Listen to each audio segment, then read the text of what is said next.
we move on to level 2. Level 2, most of you are able to also do level 2. Some cannot, and that's fine. Level 2 is social change. By social change, we mean making sure the people you interact with, your neighbors, your friends, your colleagues, your co-workers, the greater society, making sure that they see in you what is missing in their lives. Your akhlaq and your mannerisms and your interaction has to win their hearts and minds.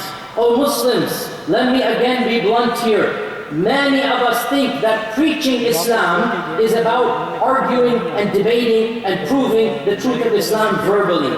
Many of us think that the way to preach Islam is by standing up and having debates and showing the falsehood of this theology and that religion and whatnot and proving the truth of Islam. And I say bluntly, 99% of da'wah is actions and 1% is speech. 99% of da'wah is how you treat other people, and 1% is your speech and your academic talk. And you don't need to have that academic talk. Leave it to the scholars. All you need to do da'wah is to be a good Muslim in your personal life. That's it.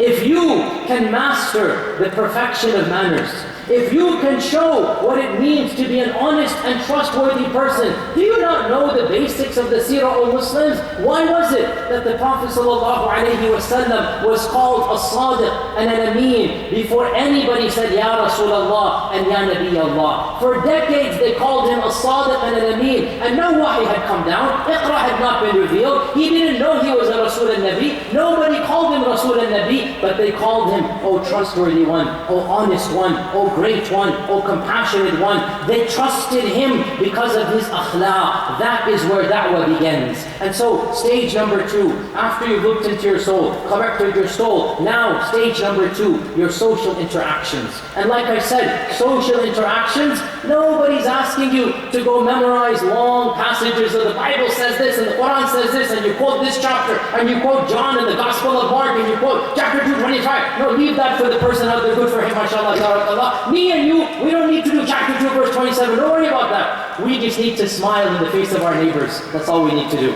Come Eid time, we give them, mashallah, tabarakallah, laddu and samosa. That's our da'wah. You're laughing at this, I swear to you. Give them laddus and samosas on Eid. That's your da'wah, brothers and sisters. On the day of Eid, everybody in your neighborhood, especially the non-Muslims, they should have double mithai. Give them extra mithai and tell them that yes, this is my holy day and our Prophet told us to celebrate this day. This is your da'wah.